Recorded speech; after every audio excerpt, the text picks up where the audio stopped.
I am for the child who's had 7 addresses in a single year because she's in foster care, because her father abused her. And her mother couldn't believe her. She is the child I am for. I am a volunteer child advocate. I am you. Florida residents call toll-free 866-341-1425. Tap rooms are localized and they're geographic. The Hispanic community is much broader than one tap room. So what we decided to do was come out with a high-quality craft beer, 2 high-quality craft beers that appeal to the Hispanic taste and that we can distribute in all the Hispanic neighborhoods. Taino is a very light, refreshing beer. It's a social beer that you can drink probably for a good part of the evening, and it'll give you a nice light feeling. It's not a heavy beer, it's very airy, and it's very light. It's a 4.5 alcohol, which is low for beer. The Boricua is a 6.0. Now that's a stronger beer, and we designed it to be a little bit stronger than Heineken. Heineken is a favorite in the Hispanic community, so we have a little bit more muscle than Heineken. Boricua right now, in a very short amount of time, it's been a miracle for us because we've gotten a large range of acceptance at the retail level. We're in Publix, we're in ABC, Target is picking it up, we're in Sedano's, we're in Bravo's, 7-Elevens are picking it up because they're concentrating more on craft beer and the Hispanic market. So what we're trying to do is do a quality beer, a high quality beer, more taste, and that the Hispanic community will like.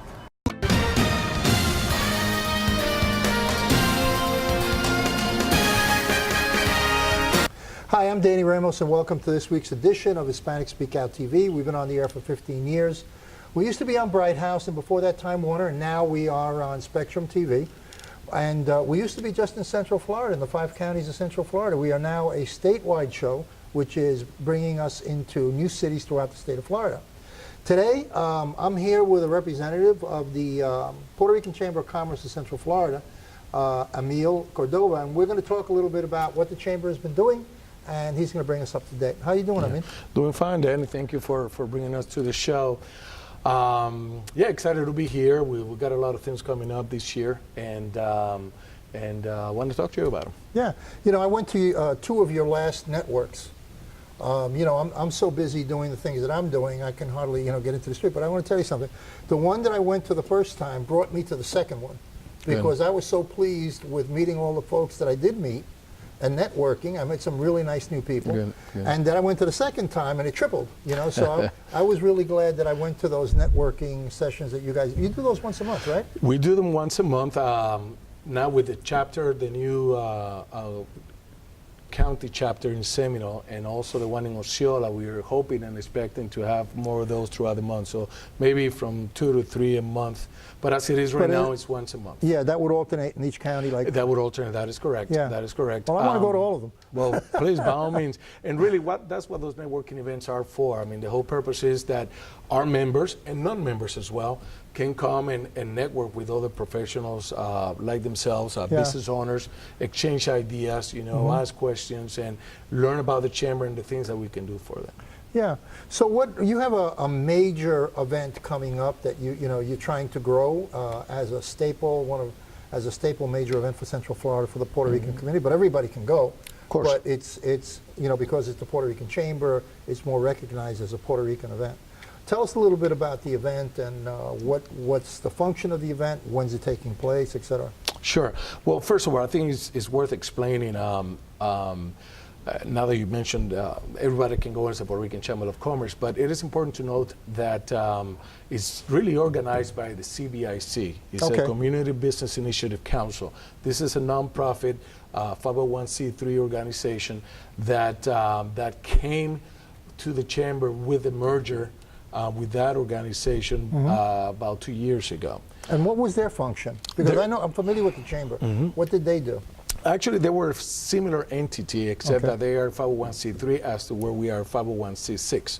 So there's a difference there. It's a minimal difference, but there is. And they were actually in Osceola County. They were a Kissimmee organization, and we needed to have presence in Osceola County. And we thought that they were a good organization to merge with and have them become a part of the Puerto Rican Chamber of Commerce so that we can now have physical presence there in Osceola County. And they are the ones that came up with the idea of permitting the park. Okay. which is actually our second year doing it. We roughly had about 2,500 people assist last year. We're looking for that number to be higher this time around. We're changing venues. We're going to be at the Valencia College Osceola campus this year. And it's right up 192.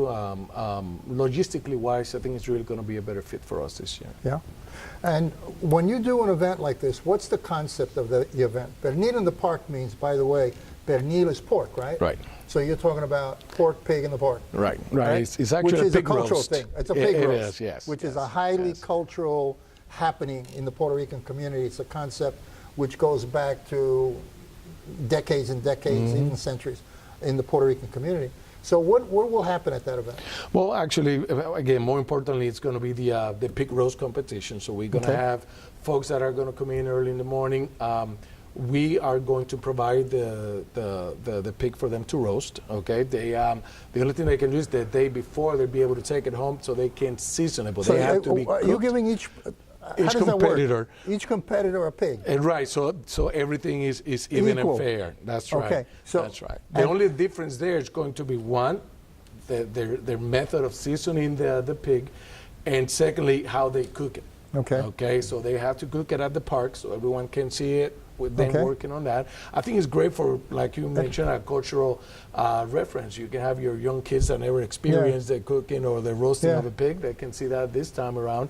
And more importantly, will be once the judges select a winner, we're going to be giving away plates of food. Right, we're going to be giving. So away you're going to have people how many people do you participate? 2, 3? No, actually, we have 4 people so far that signed up. Okay. We may have a couple more. We're looking. Hopefully, the idea would be at least 5 of them. Yeah. Do you get any restaurants participating in that game? We have some last year because we had it within the city limits. They needed to be restaurant owners because of the permits and so on and so Right. forth. But now this time around, they do not have to be. Okay. So people, they need to fill out an application. They have to comply with certain things, insurance and so on and so forth. But anyone can compete. Okay. And you're selling booths. You know, people can rent a That is booth to correct. promote their business. We're going to have exhibitors booth where anyone can come in. I believe it's about $300 to help to purchase a booth if you're you're an attorney or you're a CPA or a doctor's office or whatever it is. Yeah. You can come in and do it. We're also going to have space for vendors, food Okay. vendors, Okay. and then of course the competitors. Okay. That sounds really good. And what are the hours of the event, and when is it? October 1st? It's October 1st. It starts from 12 noon to 6 p.m. We're going to have live entertainment. We're going to have a beer garden. We'll have Boricua beer there with both Boricua beer and Taino beer. We're also going to have Gasolina going to be participating. But it's going to be enclosed. Okay. So yeah, that, like a garden, beer garden. right, it's Yeah. a beer garden. But then we'll have the food vendors, Yeah. so people can eat. There will be all kinds of ice cream, piraguas, you guys know what that is, and Italian ice, really. And of course, again, It's Puerto Rican ice. So it's Puerto Rican ice, yeah. And this one, Well, you know the difference. Piragua is more grainy, right? it is. It's like, because I go It to the is. store, when I go to Publix, I buy Italian ice. They don't have Piragua. No, So no. I buy Italian ice. Italian ice is very smooth, it's very fine grained. Yeah, because you actually scrape it from the ice. Yeah, and Piragua is usually served in a cone, but it's granular. And then they put a flavor on top. They pour a flavor on top of it, like cherry or coconut, and they pour it on. But it goes back, way before I was a kid, Many and that's a long generations. time ago. Oh yeah, Yeah. oh yeah. But it's fun. It's delicious, Yeah. especially in this kind of weather. But again, it's an event that we're hoping to have every year. Everyone is invited, of course, and we had a great turnout last year. Everything went very smoothly. We're very grateful to the city of Kissimmee, but again, I think this year, this time around, we'll have a better and bigger event. That sounds really, really good. So let's get back to the chamber a little bit.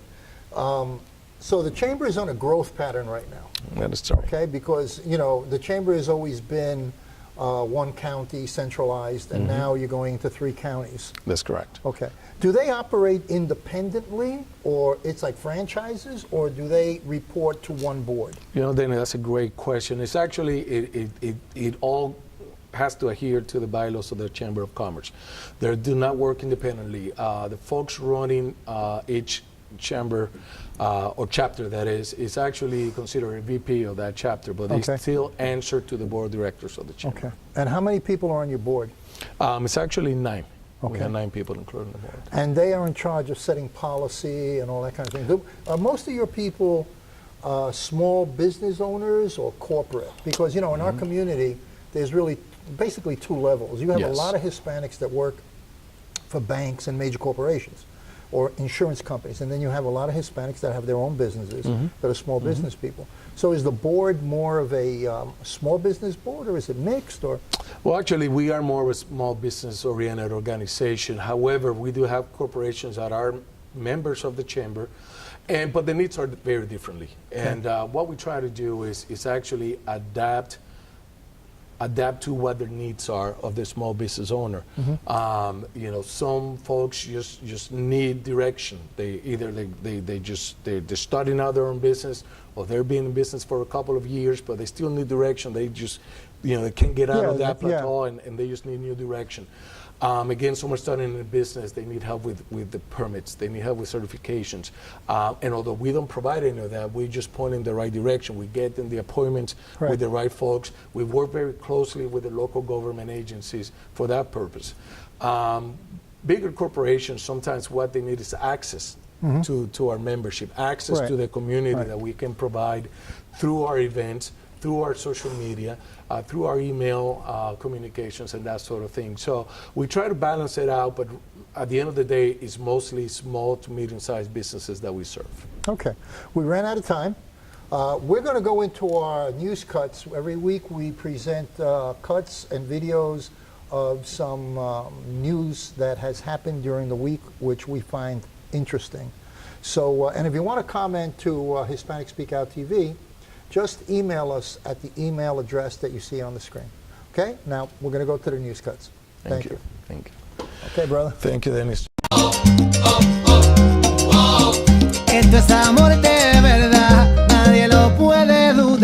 Step up to craft beer. Taino Light Lager has a crisp, refreshing Caribbean-style flavor. Boricua Craft Ale, full-bodied flavor for the true beer drinker. Stop drinking beer water. Taino Craft Light Lager and Boricua Strong Craft Ale. Feel the rhythm and come up to craft beer.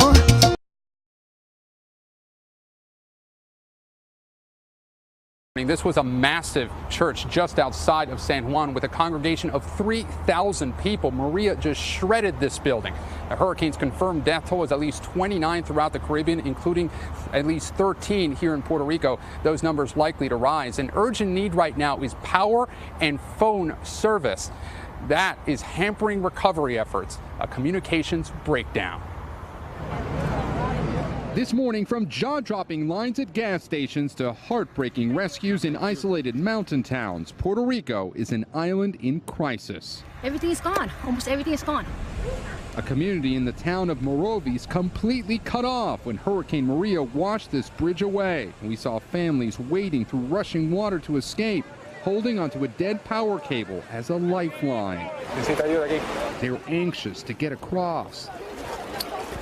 This woman tells us everything on the other side is devastated.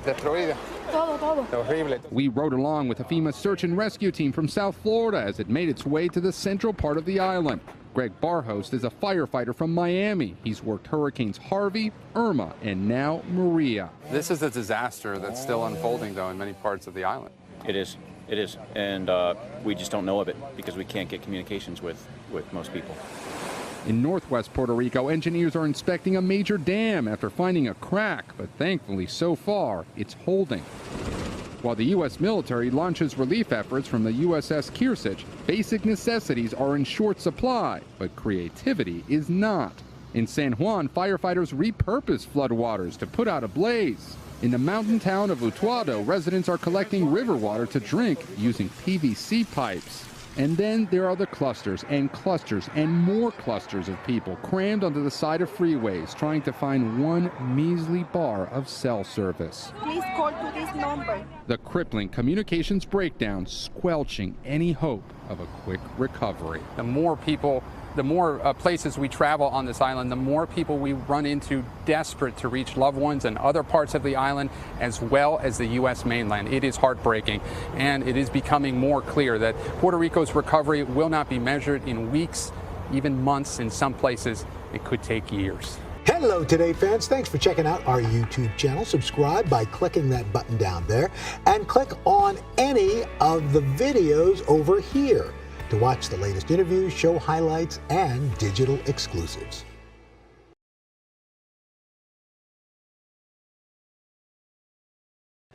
President Trump's approved an emergency declaration for Puerto Rico and the U.S. Virgin Islands. Analysts say the monster storm could cause billions of dollars in damage across the Caribbean. And that's on top of the devastation that Hurricane Irma has just left behind.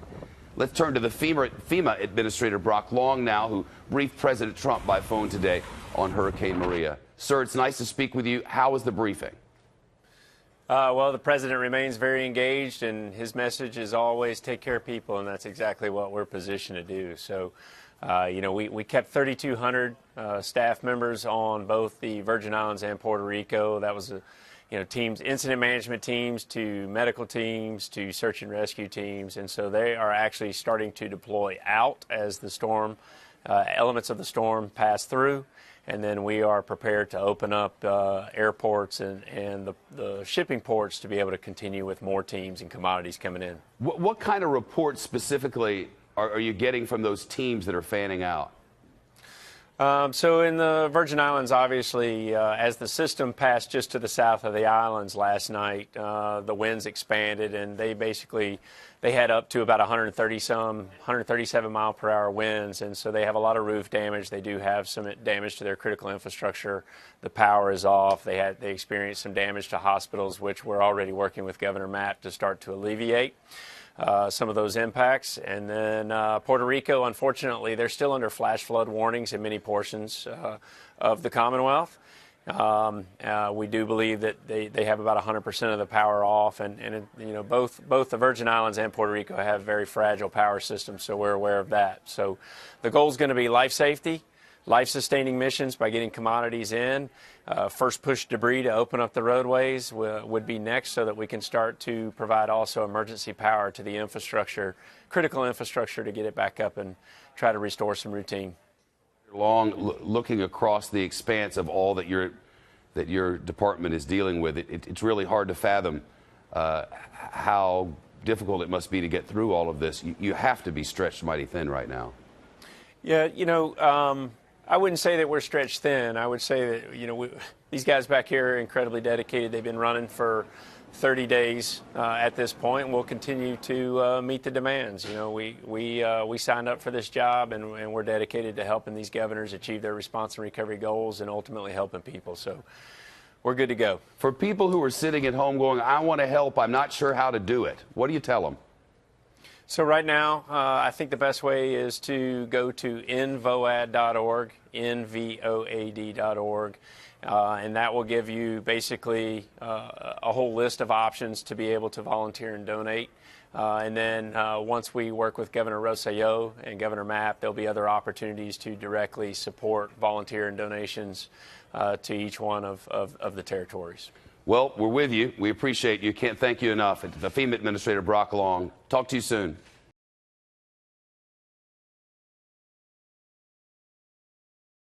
Before hitting Florida, Hurricane Irma swept through the Caribbean, including Puerto Rico, the island that's home to 3.5 million U.S. citizens.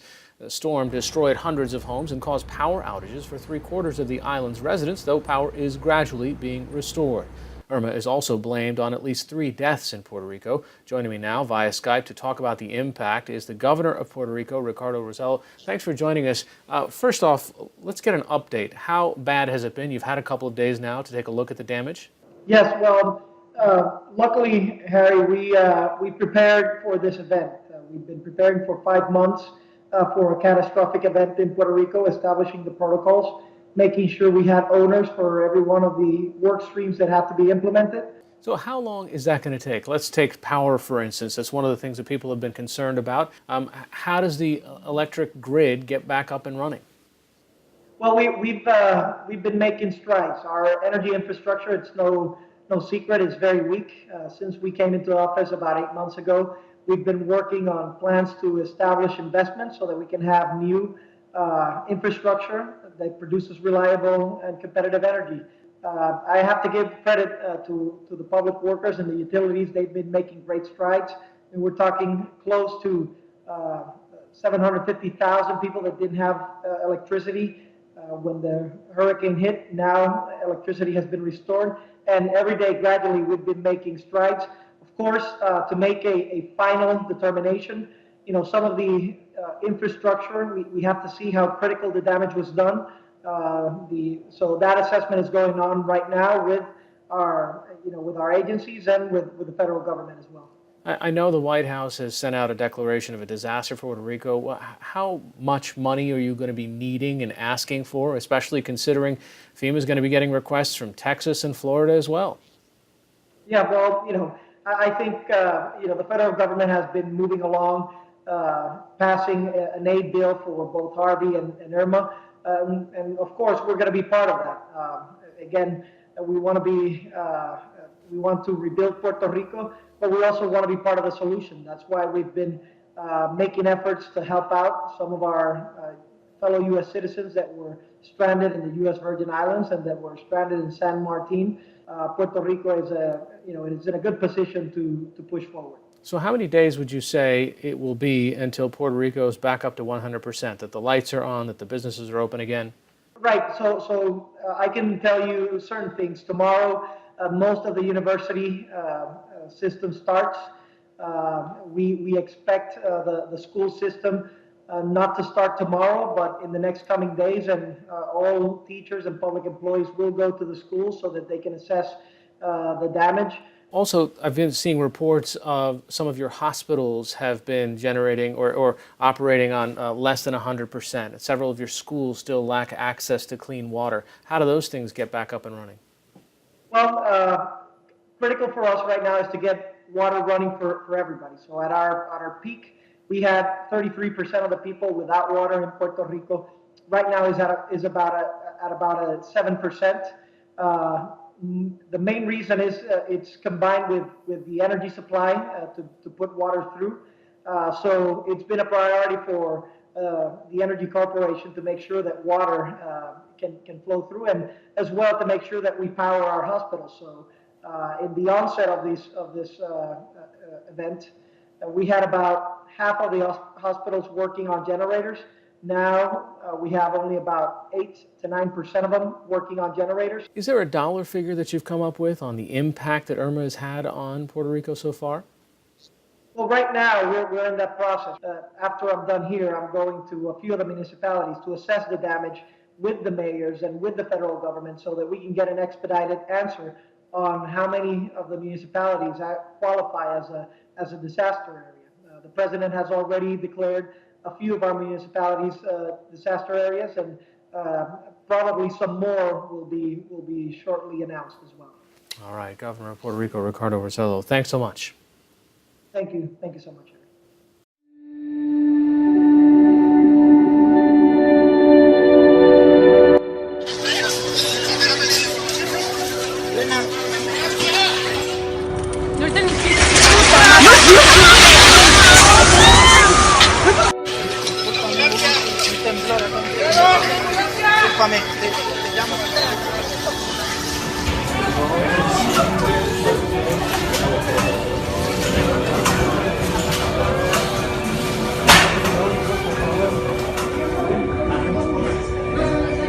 Está cabrón, güey, qué pedo.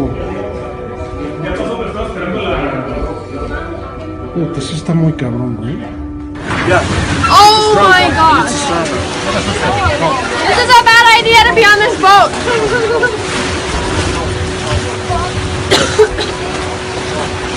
Wow! I just don't want my phone to get wet. Mira la cantidad de veces que se cayó. No lo puedo creer. No, impresionante. Pues yo vi uno cayéndose aquí, güey, ahí al ladito. No puede ser.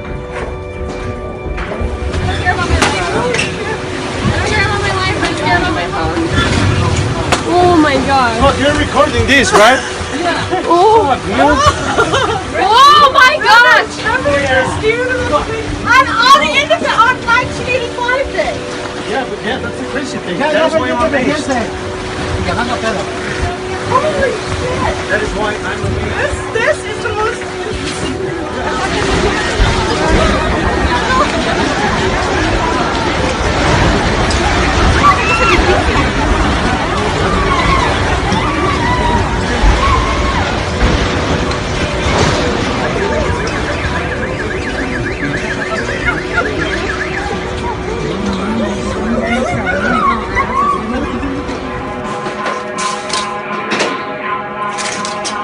Se cayeron edificios.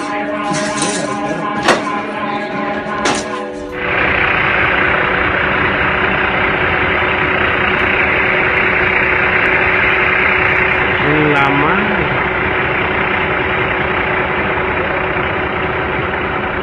¿Ya se pasó, ¿Estás bien, güey?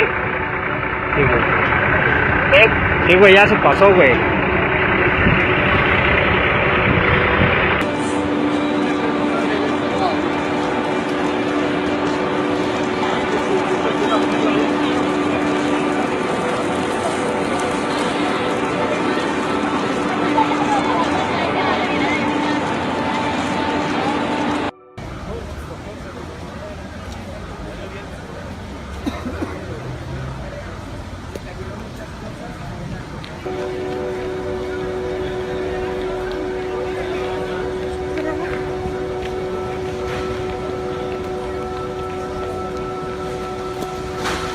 Bueno, aquí frente al Parque México se cayó esta parte de enfrente de un negocio, pero también el edificio quedó bastante dañado, como pueden ver, la columna de este edificio.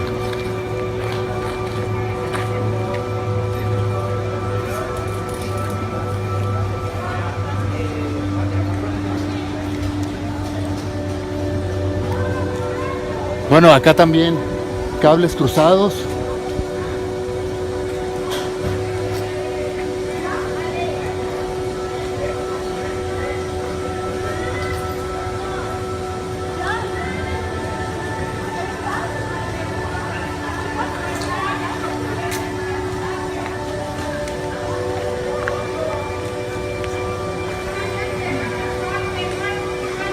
¡Fuerte terremoto! Tranquilo. Se está moviendo todo. ¿Ven ese edificio cómo se está moviendo? Cuando no salga lento o no tarde, vean el edificio del SB. El edificio se movió fuertísimo. Cayeron los vidrios.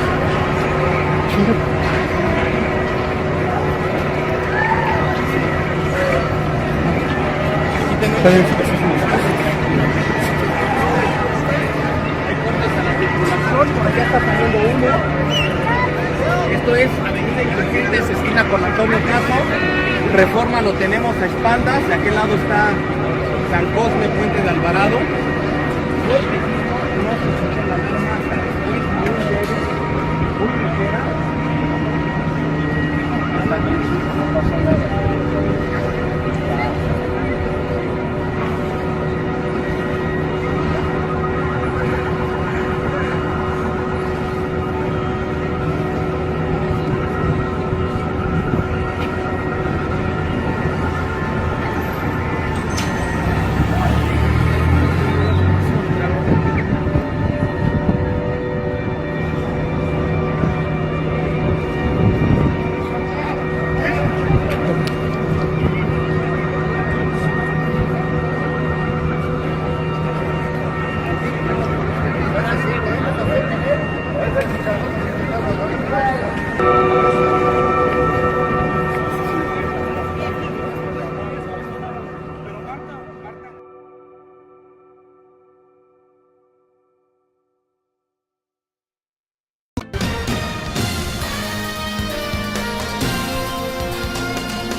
Year because she's in foster care, because her father abused her. And her mother couldn't believe her. She is the child I am for.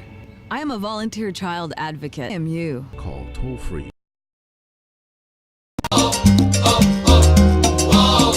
Esto es amor de verdad, nadie lo puede Step up to craft beer. Taino Light Lager has a crisp, refreshing Caribbean-style flavor. Boricua Craft Ale, full-bodied flavor for the true beer drinker. Stop drinking beer water. Taino Craft Light Lager and Boricua Strong Craft Ale. Feel the rhythm and come up to craft beer.